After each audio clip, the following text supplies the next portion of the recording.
Ahora vamos a hablar entonces de qué hacer cuando nada de lo anterior que acabamos de comentar en las demás charlas funciona. Es decir, tratamos ese herpes, ese hongo o esa bacteria con todo el manejo médico que teníamos a nuestro alcance y el paciente finalmente se perforó.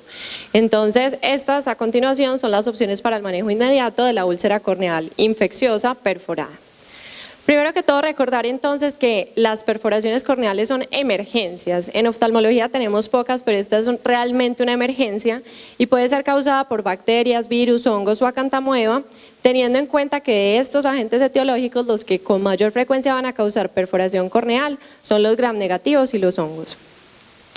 Opción número 1 para tratar entonces una perforación corneal sería el parche de cianoacrilato.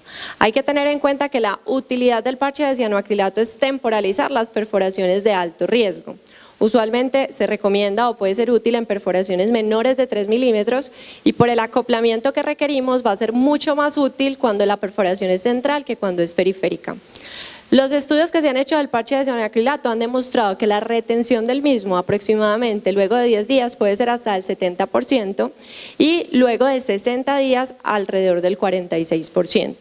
Y esto es importantísimo porque el hecho de que un parche falle no quiere decir que no siga siendo una excelente opción. Hay muchos parches que se dislocan y en promedio algunos de los estudios que se han hecho han demostrado que para realmente temporalizar el caso muchas veces se necesitan 1.6 parches en promedio, es decir, muchísimos casos necesitan más de un parche.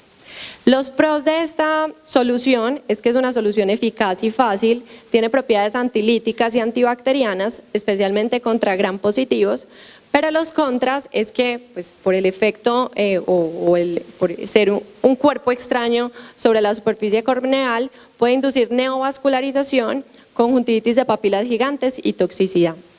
Acá les muestro un ejemplo.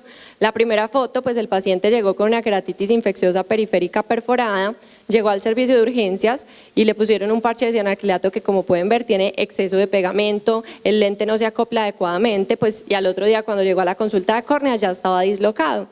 De todos modos, consideramos que seguía siendo una excelente opción el parche de cianoacrilato y se repitió con menor cantidad y con esto se logró temporalizar la solución de esta infección.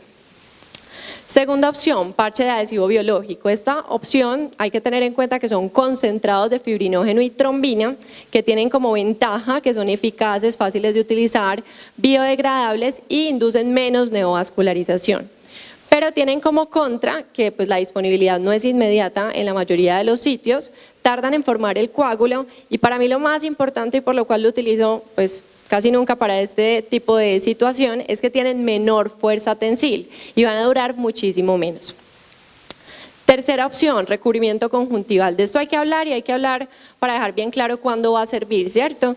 Entonces la utilidad de un recubrimiento conjuntival es que nos va a acercar los vasos al sitio de la infección, va a dar protección mecánica y genera un poco de anestesia y mejoría de la sintomatología para el paciente. Pero el rol en las perforaciones es ninguna, es decir, el rol es la prevención. Yo quiero prevenir que mi paciente se perfore, tengo que optar por hacer un recubrimiento conjuntival a tiempo, antes de que se perfore. Si ya se perforó, es un mal tejido tectónico y no está recomendado un recubrimiento conjuntival. Aquí un ejemplo de una queratitis infecciosa, este centro ya estaba supremamente lítico, antes era mucho más blanco, vean que la córnea incluso ya se ve más transparente y sin infiltrado central, es porque se estaba derritiendo literalmente. Se realiza un recubrimiento conjuntival con técnica de Gundersen y miren que este ya es el episodio o el momento en el que este ojo ya está frío, pues sí se puede dar un manejo ya en una fase no aguda. Opción número 4, membrana amniótica. Aquí también hay que ponerle lupa, ¿cierto?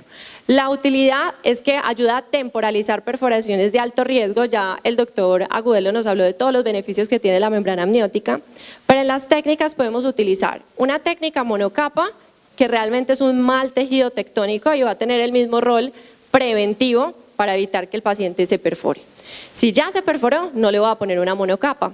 Pero hay técnicas con multicapa que pueden ser útiles hasta en perforaciones menores de 3 milímetros y aquí es la lupa más importante porque la mayoría de los estudios dicen 3 milímetros, pero eso es un hoyo gigantesco en la córnea.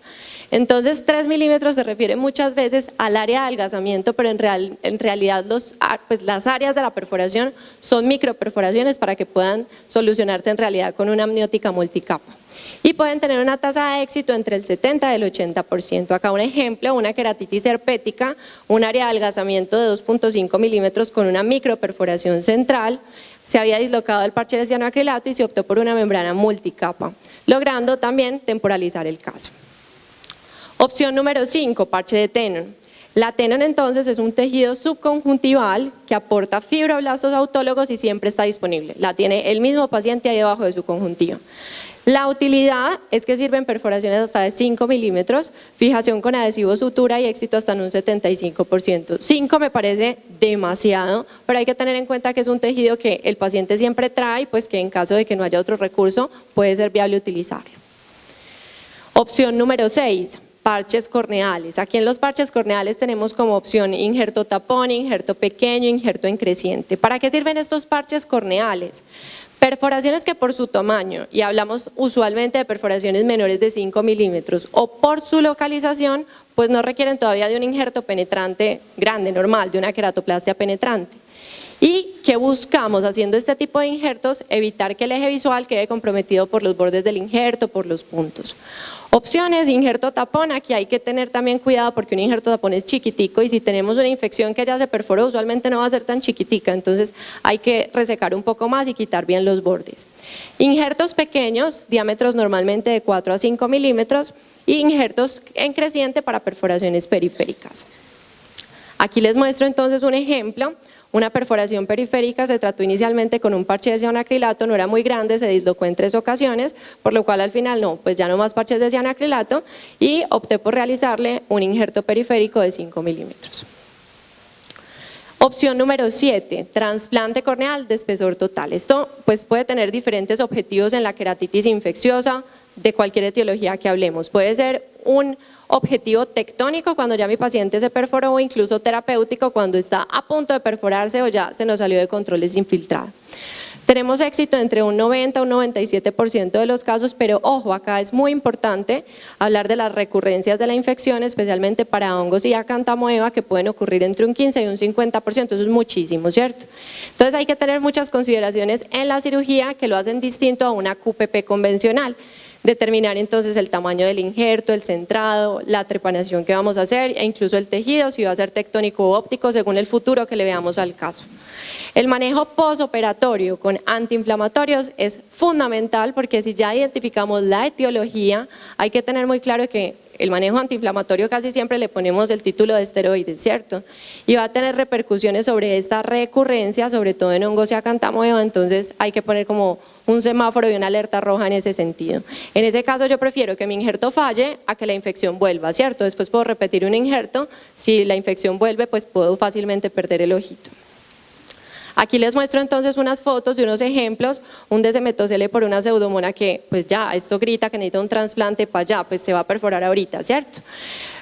Una queratitis infecciosa ya con un compromiso supremamente extenso y un paciente con antecedente de un injerto corneal que miren pues ya también tiene un compromiso extenso y una perforación acá arriba.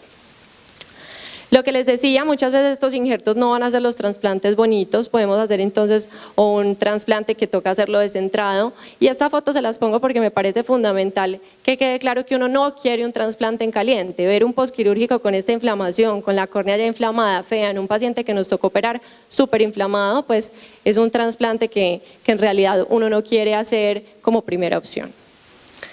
Y finalmente, la opción número 8, que este sí es el terror, es el trasplante esclerocorneal. Esto lo reservamos para la enfermedad corneal terminal, infecciones que ya no hay nada que hacer, son infecciones de limbo a limbo con una lisis severa, incluso compromiso de más de 11 milímetros de la córnea, ya toda la córnea está destrozada.